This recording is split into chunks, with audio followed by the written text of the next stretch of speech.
कुंभारी येथे कल्याण नावाचा मटका जुगार खेळवणाऱ्यावर वळसंग पोलीस ठाण्यात गुन्हा दाखल।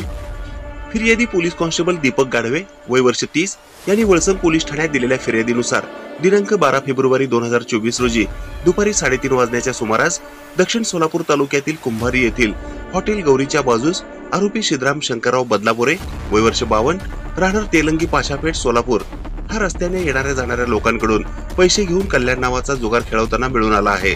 त्याच्या ताब्यातून 550 रुपये रोख रक्कम आणि जुगाराच्या साहित्यासह तो मिळून आला आहे। म्हणून सदर आरोपी विरुद्ध महाराष्ट्र कायदा कलम 12 प्रमाणे वळसंग पोलीस ठाण्यात गुन्हा दाखल करण्यात आला आहे। अधिक तपास पोलीस हवालदार कुंवर हे करीत असल्याची माहिती मंगळवारी पत्रकारांना देण्यात आली आहे।